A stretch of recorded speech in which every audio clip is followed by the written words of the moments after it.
Aloha mai kako, you are watching Hawaii Political Reporter. And now an update on the story of the untimely death of muckraking journalist Michael Hastings. He died just a week ago. Just hours before the car crash that cost him his life in Los Angeles, Hastings allegedly sent out the following email to colleagues at BuzzFeed. It says, "The feds are interviewing my close friends and associates. Perhaps if authorities arrive at BuzzFeed GQ, it may be wise to immediately request legal counsel before any conversations or interviews about our news gathering practices or related journalism issues.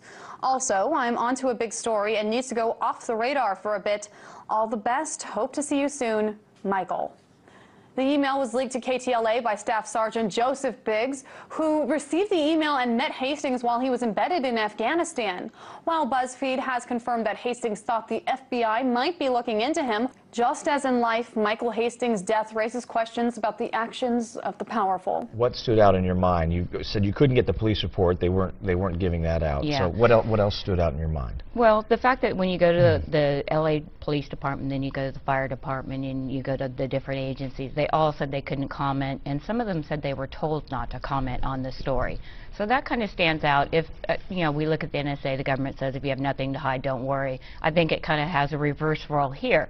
Now, I think we have video of the scene. If we yeah. could show the video, you can see what we're kind of give you an idea of what we're talking about. There is the actual scene. Okay, so as far as the accident goes and things that we do know, it was an extremely hot fire, and I've talked to military personnel who have said that this is a extremely hot fire, that this is not something you normally see with a car like this. This is a 2013 Mercedes-Benz, and a statement from Mercedes said that they are aware of the accident and waiting to help the LAPD, but they have not got the call from Los Angeles Police Department as of yet.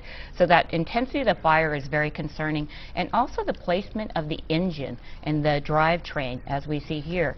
They are completely between 150 and 250 feet from the accident.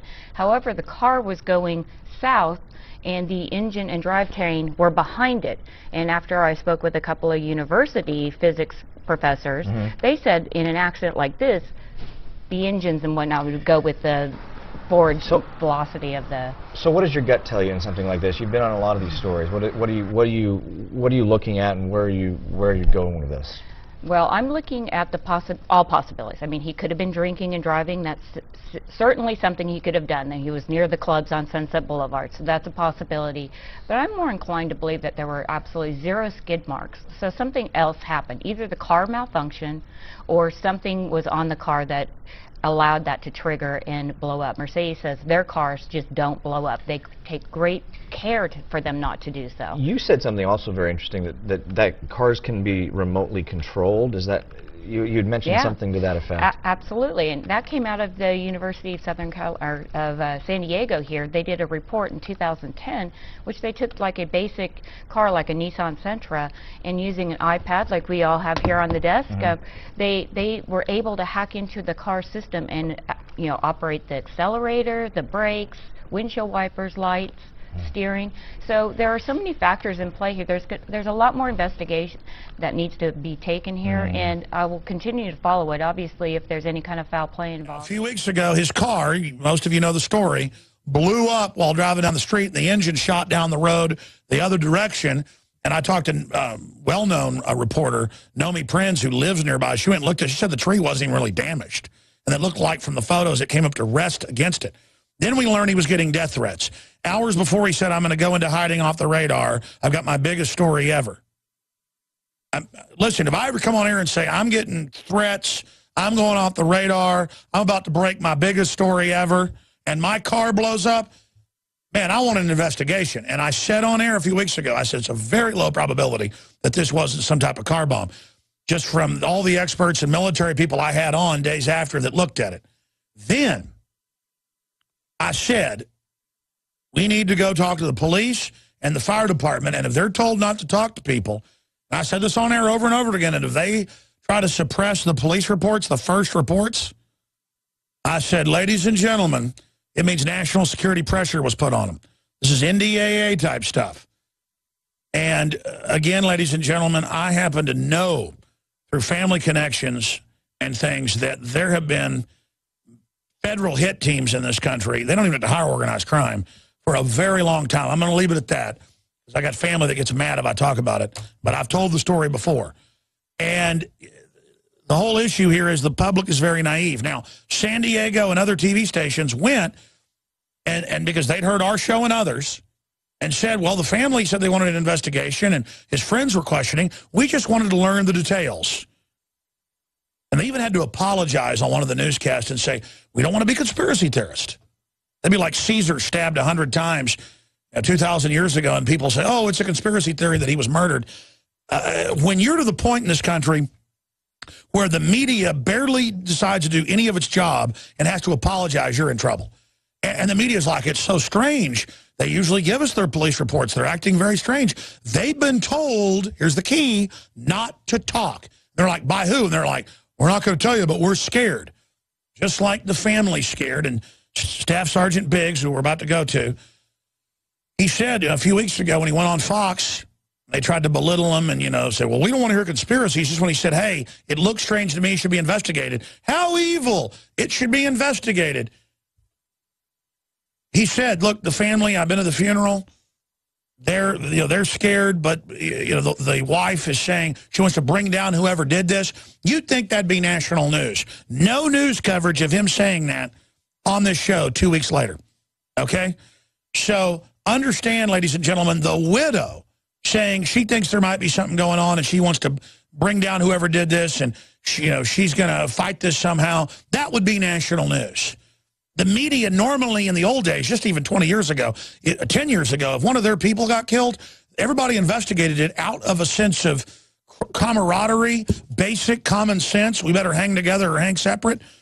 So I can tell you right now, it's about 99% in my educated research view that he was murdered. You, Staff Sergeant Biggs, for being a good friend, a good American, and investigating. And I think a lot of credence has been added to your questioning now.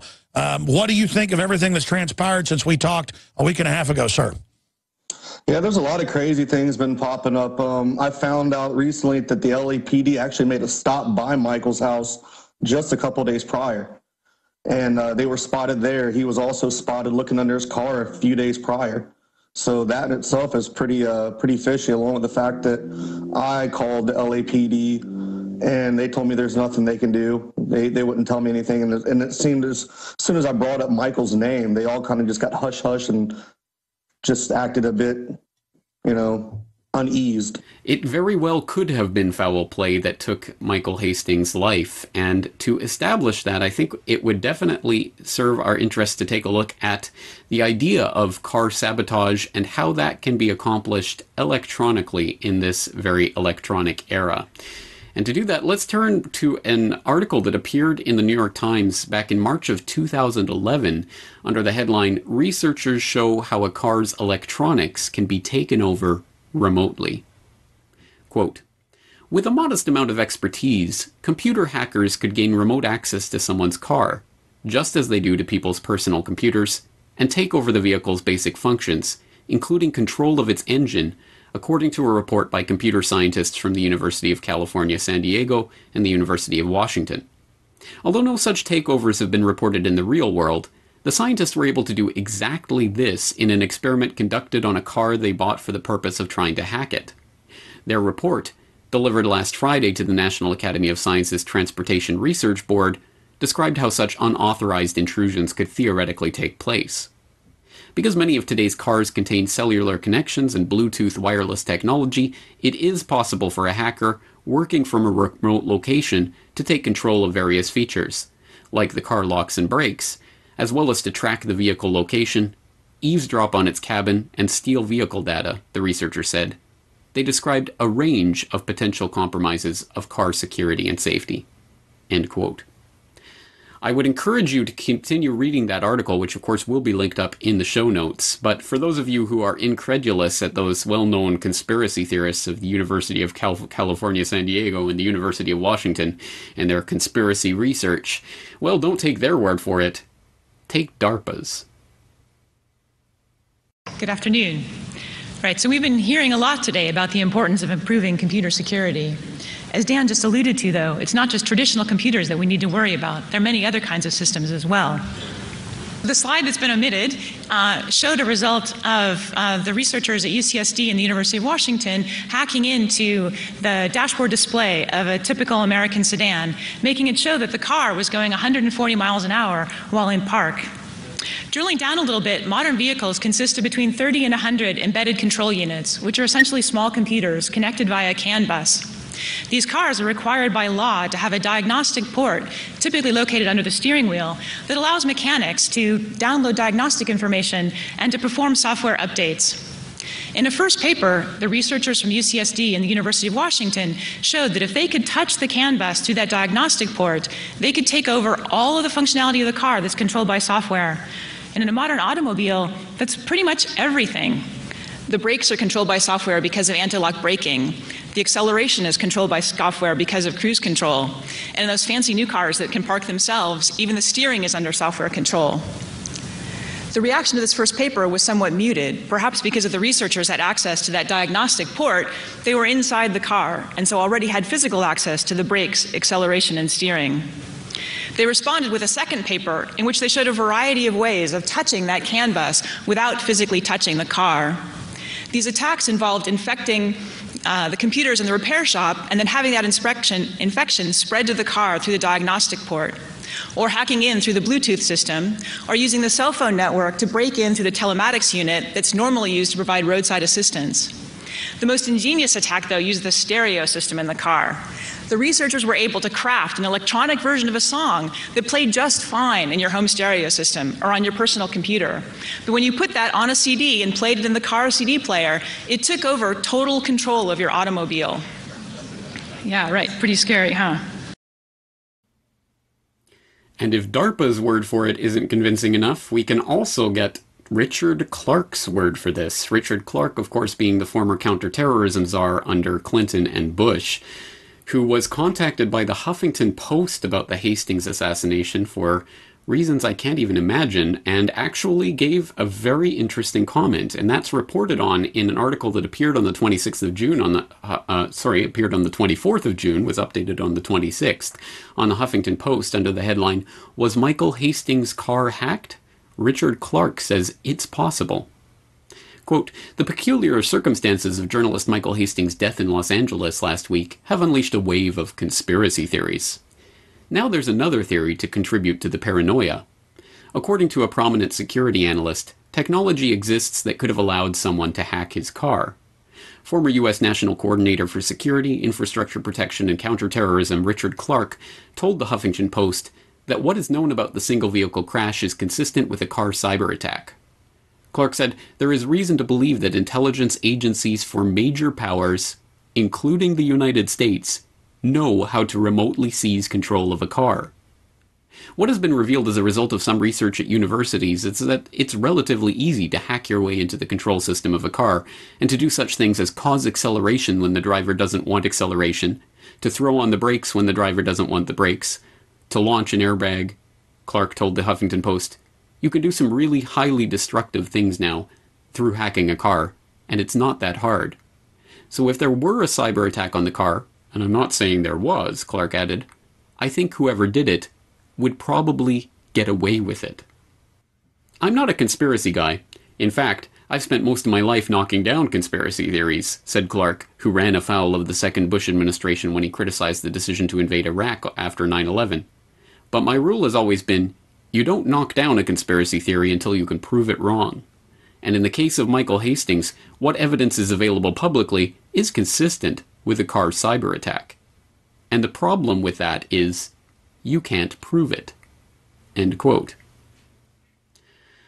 This is a bizarre story, a bizarre admission, a bizarre twist in all of this that, again, I can't really account for. I can't account for why the reporter for the Huffington Post, Mike Hogan, thought to contact Richard Clarke about this, or why Richard Clarke would be going public about this. But here we are. We have the former counterterrorism czar, someone who wrote the book Cyber War in 2010, a warning about the possibility of cyber attacks, cyber terrorism, cyber hacking, and the like, and who is now going out and admitting that the intelligence agencies of major powers, including the United States, have the ability to hack into people's cars and make it look like a car accident so that you would never know the difference. This is especially chilling because the very key point there is that there's no way of telling when a cyber attack has been committed in something like this. Assuming that the evidence has been destroyed either digitally or in the actual fire itself, there would be no fingerprints by which one could trace this back to whatever intelligence agency or rogue outlet had hijacked the car manually. And thus, there would be no way of proving or disproving a theory like this, unless, of course, one were able to actually catch the people who committed the act or to get a confession from one of them, which, all things considered, would be highly unlikely. But again, that Richard Clarke would come out and freely admit this is extremely head-scratchingly bizarre. And perhaps it's to promote sales of his own book and to promote the ever-present cyber terror hype that he's constantly warning about. But in the case of a Michael Hastings crash, what intelligence agency, what power could possibly benefit from the death of Michael Hastings other than the United States? Hastings, of course, riling up the top brass of the Pentagon, responsible for the dismissal of General Stanley McChrystal, working on a story that had to do with the CIA and the NSA scandal, going into corners and talking about things that no one else in the controlled corporate media would even dare to bring up. Who else would possibly have the motivation in this case to do something like hack into his car? Now, I think it's important to note that I think that if his car was hacked into, and indeed that was what accounted for this unbelievable acceleration, in fact, the eyewitness interviewed by the Young Turk saying that he believed the car was probably going top speed by the time it hit the tree. If there was a hacking to account for that, I think there still has to be something else, an explosive or incendiary device to account for the fact that the car was on fire before it hit the tree, and the fact that there was a loud explosion that actually rattled people's houses at the time that the car collided and impacted the tree. I think that has to be seen in the context of something more than this, perhaps a car bomb of some device. And again, until we start getting some of the forensic details, assuming we ever do get some of the forensic details, it will be difficult to ascertain exactly what happened. But there will be a toxicology test that will be released in a few weeks that may or may not put to rest some of the people in the usual places that want to decry this as just another car crash from just another drunk driver.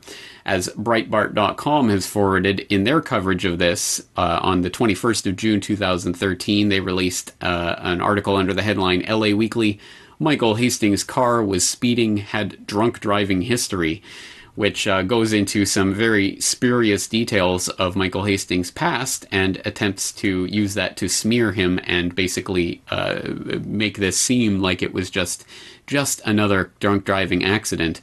Or you could turn to something like HollywoodReporter.com that had their own article on that subject on the 20th of June. Car experts on Michael Hastings' crash. No reason to suspect foul play. Well, contrast these car experts reported on by the hard-hitting Hollywood Reporter to someone like former counterterrorism czar Richard Clarke, who admits that this is perfectly consistent with a cyber car hacking incident, and weigh the possibilities there as you will. But I think that at least some of this can be put to rest by the toxicology tests, which will be available in a few weeks. And assuming that Michael Hastings' most close personal confidants are correct, then Michael Hastings was not a drunk, certainly not a drunk driver, did not drive recklessly, and was driving one of the safest cars on the road, the Mercedes, that is known for its safety. So the idea that it just suddenly spontaneously exploded upon impact of a tree after a high-speed impact is suspicious at best, and the way that the engine shot out of the car is almost completely unaccountable by anything other than some type of explosive device. So what we have here is definitely reasons to suspect foul play, but again, this is a developing story, and until we can find out more about what Michael Hastings was working on, we only do have suspicions to go on at this point. So I'm going to leave this episode here today for those of you at home to continue following this cookie crumb trail as the cookie crumbs continue to surface. But I am very interested in what your own research turns up on this, so please get in touch with me at corbettreport.com, either on Twitter at corbettreport or through my website, corbettreport.com/contact, for more details as they continue to emerge.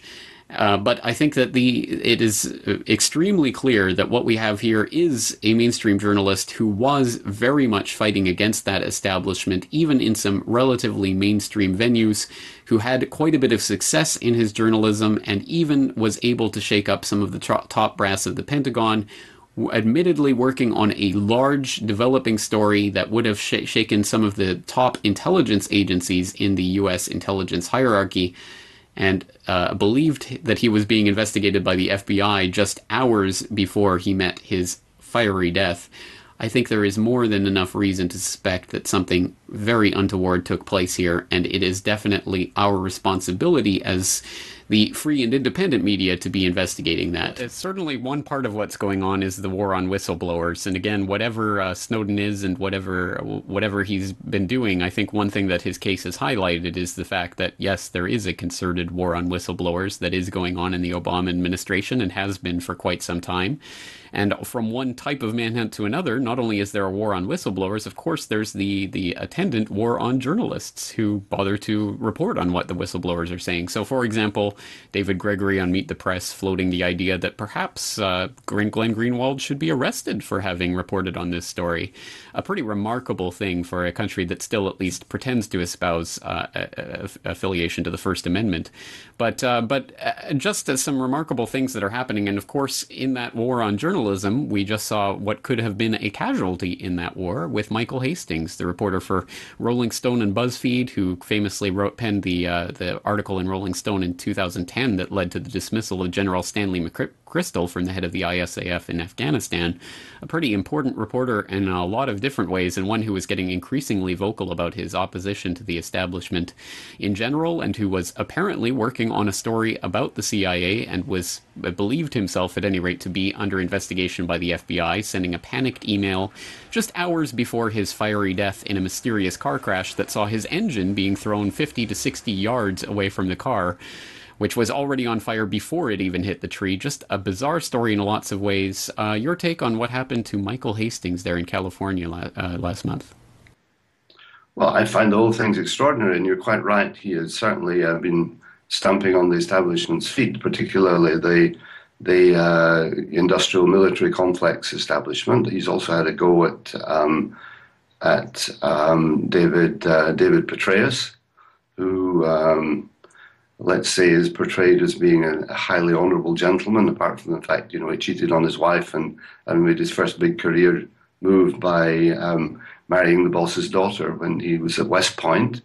And then, of course, one hears the comments that are made about him by fellow senior ranking officers who think he's just a political slimeball. So, I mean, these are the things that are being said. We can turn the clock back to Mr. Breitbart, who mysteriously disappeared with a heart attack on the street, approximately at the same time as he also was about to announce a release on some very big and important story. And you kind of put these things together and say, how does it work?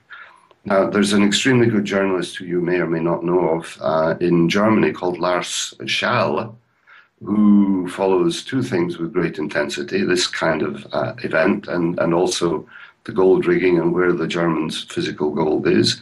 And he is, amongst other things, wrote to Mercedes-Benz saying, how is it that one of your upper class cars could suddenly disintegrate in this most improbable way and burst into fire and flames when basically the car is designed not to burst into fire and flames in any circumstances?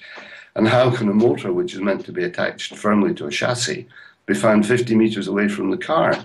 I mean, this is something that I'm not a physicist or a mathematician, but I know the force and energy to do that kind of thing is extremely more than you're going to get from a simple impact of bouncing into a tree or a burst petrol tank.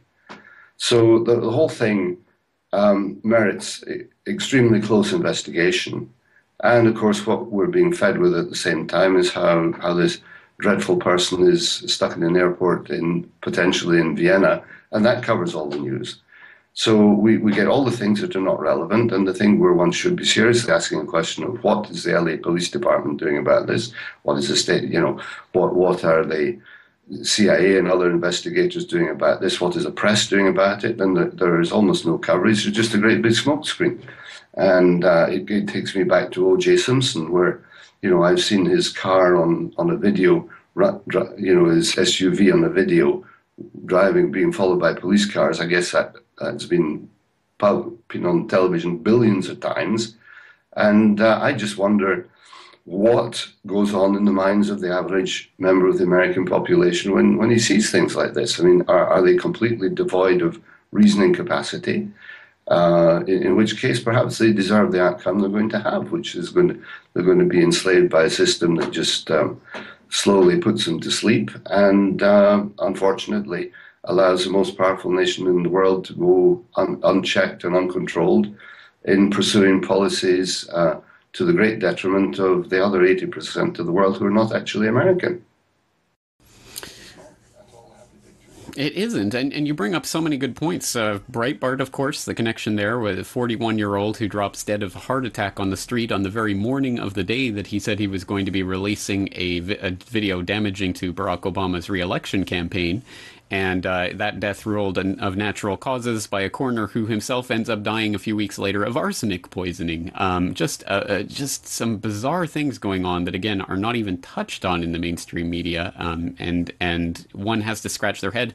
And then, of course, the Breitbart.com, which is his namesake and lives on, is now denigrating anyone who's asking questions about Michael Hastings' death. So this all feeds into itself and unfortunately becomes something of a closed loop of controlled outlets. And it will be interesting to see if Rolling Stone or BuzzFeed or any of these outlets does some follow-ups. The Young Turks, which Michael Hastings was also associated with, has been doing some good investigative work as to what has actually happened. So we'll have to continue following that story. But one other aspect of that story that I find head-scratching in a number of ways is that just a week or so after his death, Huffington Post actually contacted Richard Clarke, the former counterterrorism czar for Clinton and Bush, who gave Huffington Post a response saying that basically he believes that what happened with Michael Hastings' car is consistent with a car cyber attack in which the systems are remotely controlled and thus cutting off the brakes or starting the acceleration up or anything that's controlled by the car's computer systems can be remotely hacked into, which he admits can be done by pretty much all of the major intelligence powers on the planet, including, of course, the United States, which is a bizarre story. I can't understand for the life of me why Richard Clarke would come out and say this, but there he is. And so giving credence to the people who believe there may have been something untoward with Michael Hastings' death. Your take on Richard Clarke coming out in the midst of this, adding fuel to the fire? I didn't actually know that, but I mean, it's a pretty impressive statement. Remote controlling a car must be something extremely easy to do. I mean, kiddies' toys do it. So to be able to electronically guide a car to places or into a wall could not be that difficult to anyone who wanted to be organized. I mean, for me, we talk about these things and the natural reply is, oh, conspiracy theory. But I'm not at all conspiracy theorist. All I'm saying is I'd like to see the facts be investigated in a credible way, to the point which any logical reasoning citizen can say, well, that has to have been what happened, that's how the plane crashed. And, they do that, not the plane, the car crashed. Now, for example, with planes, a plane comes down, you've got the NTSB that comes in, investigates, works out which parts blew up in extremely difficult circumstances, and they go right to the end of the investigation. But why is it that Mercedes doesn't want to do this? I think the answer is extremely clear, because they don't want to put their foot in a plate which makes the American sales market more difficult for them to access than it already is. So nobody wants to touch the problem. And in the meantime, basically what we're seeing in America is journalists ending up much the same way as they would in Russia if they're speaking out against Mr. Putin. Exactly right. Exactly right. And of course, that would be endlessly hounded on by the American media if it happened in Russia, but somehow, for some reason, it's not such a big deal when it happens in the United States. But it was given up in the Federal Reserve Act. The Federal Reserve is no more federal than Federal Express. You try a hide and destroy a freedom, man. You seek agenda. We know you anti-American. You come forward American Constitution. 1913, corrupt in the system. Devalue dollar, hyperinflation. The Federal Reserve, controlled by Lucifer. He can see you lying.